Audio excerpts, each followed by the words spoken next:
Muito bem, voltando agora do intervalo, iremos falar sobre o decreto BIM. Vocês sabem o que é que isso significa? É uma decisão que trará uma modalidade mais assertiva de projetos e obras de engenharia. Especialistas afirmam que o BIM ajudará os fiscais de obras públicas a qualificar os serviços já executados de maneira eficaz e célere. Sobre este assunto, nós iremos conversar a partir de agora com a arquiteta Carol Cabral e o engenheiro Rodrigo Cerqueira. O que é que significa o BIM, Carol? BIM é um acrônimo para Building Information Modeling, que significa modelagem da informação da construção, que é uma metodologia nova na cadeia ECO, que é Arquitetura, Engenharia, Construção e Operação. E ela envolve não só softwares diferentes, mas pessoas, processos e também políticas. Tá? E toda a maneira que você vai trabalhar agora nessa metodologia vai ser diferente do que era até então, porque todos os profissionais trabalham de modo integrado, não é? Dentro de um projeto que tem toda a informação lá contida. E o projeto é construído virtualmente antes de ser construído na realidade. Então, é uma melhoria muito significativa para todos os profissionais, porque eles interagem melhor entre eles. Há uma facilidade de comunicação e também reduz um bocado os erros de revisões, por exemplo, de projetos, de um engenheiro estar com uma revisão da arquitetura mais atrasada. Então, isso tudo é trabalhado ao mesmo tempo na nuvem. Certo. Então, isso facilita bastante o nosso trabalho. O Rodrigo, a Caroline falou que isso vai alterar a maneira de trabalhar entre equipes, entre engenheiros. Agora, uma pergunta que é muito importante em obras públicas. Custos vai significar diminuição de custos? Veja, Batalha, há estudos hoje da Associação Brasileira de Construção Civil que mostra que apenas 5% das empresas da construção civil hoje utilizam do BIM, certo? Isso vem crescendo nos últimos anos, só que mesmo assim a gente faz uma analogia em que a gente determina que se hoje metade da cadeia de construção começar a utilizar dos serviços, a gente acaba tendo vai ter um aumento de produtividade de cerca de 10% das obras e uma diminuição nos custos de termo de mais ou menos 20%. E isso no final, se a gente faz uma projeção até 2028, que se metade das empresas de construção civil passarem a utilizar o método, a gente vai ter um aumento no PIB da construção civil em cerca de 7 pontos, que chega a ser muito significativo hoje.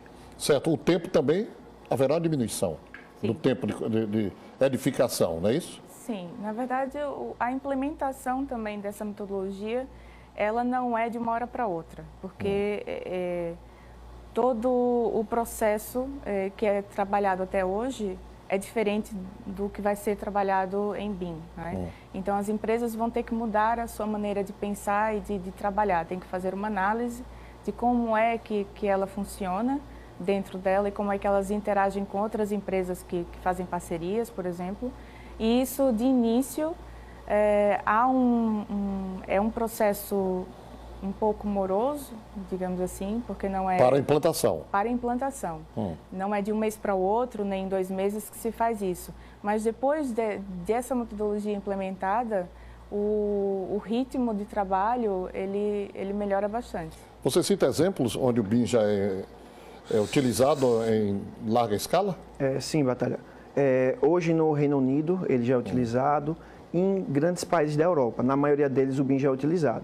Obrigatoriamente hoje na Inglaterra, no Reino Unido, na verdade, especificamente, todos os projetos hoje que vão ser feitos para o governo já são obrigatórios serem feitos em BIM. A gente tem exemplos até aqui um pouco mais próximo. Santa Catarina, a partir de 2019, o ano que a gente está, todos os projetos vão ter que ser desenvolvidos já na plataforma. Mas é como a Carol falou, não é um processo rápido.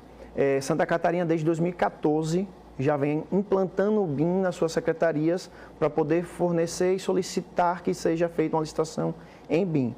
Então, como ela disse, não é uma coisa que vai ser feita de um dia para a noite, de um dia para o outro. Certo. Os nossos profissionais que vêm seguindo o método já tradicional, né?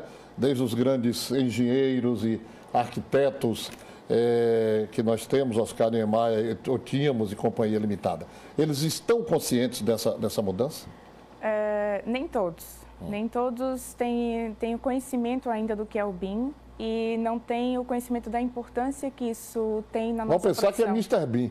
Que vai chegar aqui e plantando o projeto. E a nossa maior preocupação é que isso realmente leva algum tempo. E como há o decreto 9.377, que é do ano passado, em que implementa 3 fases e a última em 2028, todos vão ter que estar trabalhando em BIM. Então, isso acaba por envolver toda a cadeia, né, da indústria e da construção. E eu sei que há profissionais ainda trabalhando na prancheta, nunca chegaram a trabalhar em AutoCAD, e esse processo realmente vai depender de cada um. Eu acho que os mais novos vão ter mais facilidade. Tem jornalista que ainda prefere escrever os seus artigos na velha máquina de escrever. Isso, exatamente. E não no tablet, no computador, exatamente. por aí Mas afora. Né? É importante perceber a importância dessa metodologia e a maneira como a gente vai trabalhar em conjunto. Ô, Rodrigo, impacto. Nós teremos melhorias, impacto, por exemplo, meioambiental, ou não tem nada a ver? Assim, veja, sim. Hoje a gente, vamos dizer que a gente divide o BIM em si, a metodologia, em algumas dimensões, como a gente fala. 3D, 4D, 5D, 8D, e esse D ele é ilimitado, ele vai depender muito de como foram feitas as pesquisas e ao longo dos anos ele vai aumentando. E um dos Ds acaba sendo sustentabilidade. Então você começa a fazer uma análise muito melhor dos seus projetos. Você começa a desenvolver edifícios que sejam exigidos menos utilização de ar-condicionado, menos utilização de outros recursos, forçando a ventilação para facilitar. Você vai ter também edifícios que vão ter uma economia muito grande com relação a resíduos, propriamente dito, porque, é como a Carol falou, a gente começa a construir o edifício virtualmente. Então, e como você vai ter uma diminuição de desperdícios, então você gera menos resíduos. E a geração de menos resíduos acaba provocando uma economia e na melhoria do meio ambiente em si. Economia para a construtora ou economia e automaticamente a construtora baixando seus preços para a população, ou no caso específico das obras públicas, para as edificações dos seus projetos? A economia, eu penso que para todo mundo. Não é? Isso vai acabar por diminuir os custos, diminuir também os resíduos que são gerados, então todo mundo sai a ganhar nisso. Então, 2028? 28. O decreto tem 3 fases de implementação. A primeira é em 2021, depois 2024 e 2028. Isso é faseado. Essa preparação com profissionais que já estão na área, alguns deles já há muitos anos, são ofertados cursos, já estão sendo feitos, serão feitos? Como é que está essa situação? Na verdade, há vários cursos disponíveis, mas mais a nível de software. Alguns softwares BIM. Mas o BIM é muito mais do que isso. E é muito mais do que um software, que há um mito de que o BIM é Revit, citando um dos softwares que existem no mercado. Mas o BIM é uma metodologia que envolve pessoas, processos, tecnologias, que aí é que está também enquadrado o software, e também políticas. Então, é muito mais. O software é só a ponta do iceberg. Universidades, como é que elas aceitam? Veja, algumas universidades já tentam promover.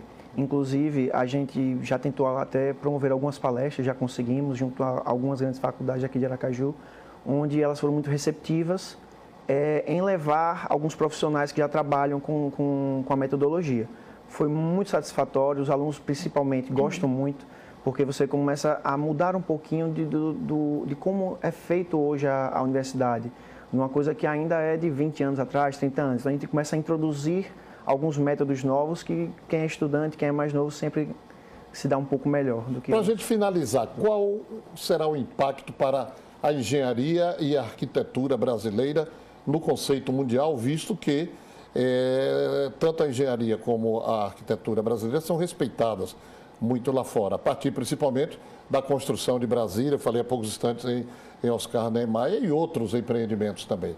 Então, qual o impacto que isso poderá causar? Já que você disse que o Reino Unido, Inglaterra, Escócia, Irlanda, tal, já se trabalha com BIM. Na América Latina também já há um desenvolvimento grande no Chile, por exemplo, no Peru, na Colômbia. Então, isso está sendo disseminado, não só na Europa, mas Estados Unidos, Canadá, Austrália.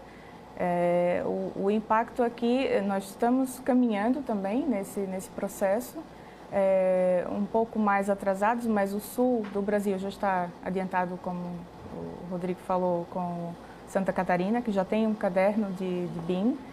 E isso vai possibilitar que haja não só uma mudança no tipo de trabalho que a gente está fazendo, porque o trabalho no escritório pode deixar até de existir ou não ser só o trabalho no escritório e conseguir fazer parcerias até com escritórios em outro estado ou em outro país. Então, isso muda um pouco a maneira como nós vamos trabalhar mesmo. Ok, Carol, satisfação muito grande recebê-la. Rodrigo também aqui, tá bom? Nós vamos chamar um rápido intervalo e voltamos aqui na sequência do Sergipe no Ar.